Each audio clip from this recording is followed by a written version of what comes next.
تو اس کو چاہیے کہ وہ ہماری عیدگاہ کے قریب بھی نہ آئے۔ اس بات پر اللہ کے نبی صلی اللہ علیہ وسلم نے اتنی زیادہ ناراضگی ظاہر کی ہے۔ اس لیے آپ سب کو چاہیے کہ آپ بقرعید کے موقع پر حلال جانوروں کی قربانی ضرور کریں۔ اور یہی نہیں، اللہ کے نبی حضرت محمد صلی اللہ علیہ وسلم نے فرمایا ہے کہ قربانی کرنے والوں کو قربانی کے جانوروں کے ایک ایک بال کے بدلے میں اللہ تبارک و تعالی ایک ایک نیکی عطا کرتا ہے۔ اس کے ساتھ ہی حضرت فاطمہ رضی اللہ تعالی عنہا فرماتی ہے کہ جو شخص اللہ کی رضا کے لیے اللہ کی راہ میں قربانی کرے، اللہ کی راہ میں قربانی کر کے اللہ سے دعا کرتا ہے تو اللہ تبارک و تعالی اس کی دعا کو کبھی رد نہیں کرتا۔ اللہ کے نبی صلی اللہ علیہ وسلم نے فرمایا ہے کہ جس نے خوش دلی سے اور ثواب کی نیت سے اللہ کی راہ میں قربانی کی تو اللہ تبارک و تعالی اس کو جہنم کی آگ سے محفوظ فرما دے گا۔ اور دوستو یہی نہیں، اللہ کے پیارے نبی صلی اللہ علیہ وسلم نے فرمایا کہ قربانی کرنے والے کی نیکیوں کے پلے میں قربانی کے جانوروں کو رکھ دیا جائے گا، جس سے اس کی نیکیوں کا پلہ بھاری ہو جائے گا اور پھر اسے جنت میں داخل کر دیا جائے گا۔ آپ صلی اللہ علیہ وسلم نے فرمایا کہ عید الاضحیٰ کے دن اللہ تبارک و تعالیٰ کو ایسی کوئی بھی نیکی پسند نہیں جو خون بہانے سے زیادہ پیاری ہو۔ یہ قربانی کل قیامت کے دن اپنے سینگوں، بالوں اور کھوروں کے ساتھ میں آئیں گے اور قربانی کا خون زمین پر گرنے سے پہلے ہی قربانی کرنے والے کے تمام گناہوں کو معاف فرما دیا جائے گا۔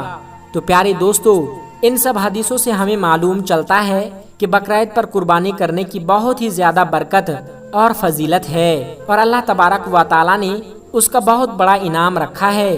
تو اس لیے ہر اس مسلمان کو چاہیے جو قربانی کرنے کی حیثیت رکھتا ہے وہ بقرعید کے موقع پر قربانی ضرور کریں۔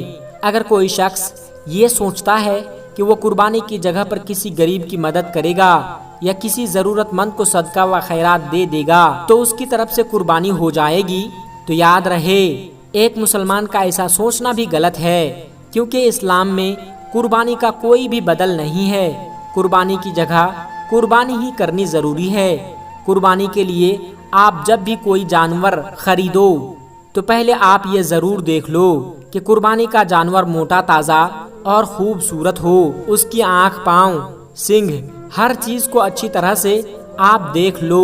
اکثر لوگ قربانی کا جانور خریدتے وقت ان چیزوں کو نہیں دیکھتے ہیں، وہ ایسے ہی جانوروں کو خرید لیتے ہیں جس سے ان کی قربانی مکروہ ہو جاتی ہے۔ اور دوستو آپ نے ایک بات پر غور کیا ہوگا کہ کچھ لوگ ایسے ہیں جن کے بقرعید کا تہوار قریب آتے ہی ان کا پشو پریم جاگ جاتا ہے، یعنی کہ اچانک وہ جانوروں کے ہمدرد بن جاتے ہیں۔ ایسے لوگ بقرعید کے قریب آتے ہی سامنے آتے ہیں اور سوشل میڈیا پر اپنی بکواس کرنا شروع کر دیتے ہیں کہ مسلمان جانوروں پر ظلم کرتے ہیں، بے زبان جانوروں کی ہتیا کرتے ہیں، ان کا قتل کرتے ہیں۔ یہ وہ لوگ ہوتے ہیں جو سال بھر جانوروں کو بھول چکے ہوتے ہیں، کیونکہ سال بھر ہم لوگ آئے دن دیکھتے اور سنتے رہتے ہیں کہ کس طرح سے جانور بھوک کی وجہ سے مرتے ہیں، سڑکوں پر پلاسٹک کھا کھا کر اپنا پیٹ بھرنے کی کوشش کرتے ہیں۔ اور یہی نہیں، اسی طرح سے سینکڑوں کی تعداد میں آوارہ جانور ہڑدنگ کرتے ہیں، اور کئی جگہ پر تو یہ بھی دیکھنے کو ملتا ہے کہ یہ آوارہ جانور سڑکوں پر کئی دنوں سے تڑپ تڑپ کر مر جاتے ہیں، مگر اس وقت ایسے لوگوں کی آنکھیں بند ہو جاتی ہے، ایسے لوگ اس وقت سامنے نہیں آتے ہیں۔ لیکن بقرعید کا تہوار جیسے ہی قریب آتا ہے تو اچانک سے ایسے لوگوں کا پشو پریم جاگ جاتا ہے اور سامنے آ کر بھونکنا شروع کر دیتے ہیں۔ ایسے لوگ کبھی تو کہتے ہیں کہ جانوروں کی قربانی پر روک لگنی چاہیے، اس کے خلاف سخت قانون بنانا چاہیے، تو یہ کبھی کہتے ہیں کہ اس تہوار پر بین لگنا چاہیے۔ ان لوگوں کو شاید یہ معلوم نہیں کہ مسلمانوں کو جانوروں سے بہت زیادہ پریم ہے، بہت زیادہ محبت ہے اور اتنا پیار کرتے ہیں کہ جتنا شاید آپ بھی نہیں کرتے۔ مگر قربانی کرنا اسلام کے احکام سے جڑا ہوا ہے۔ جس طرح آپ لوگ پشوؤں کی بلی دیتے ہیں، اسی طرح سے ہمارے اسلام میں قربانی دینے کا حکم ہے، تو اسی لیے مسلمان اس تہوار پر حلال جانوروں کی قربانی کرتے ہیں۔ میرے پیارے دوستو، آج کی ویڈیو میں بس اتنا ہی۔ اگر آپ کو یہ ویڈیو ذرا بھی اچھی لگی ہو تو اس ویڈیو کو ایک لائک کر کے ہمارے چینل قدرت کا کرشمہ کو سبسکرائب ضرور کر لیجئے گا تاکہ ایسے ہی اسلامی اور معلوماتی ویڈیو آپ کو روزانہ کی بنیاد پر ملتی رہے۔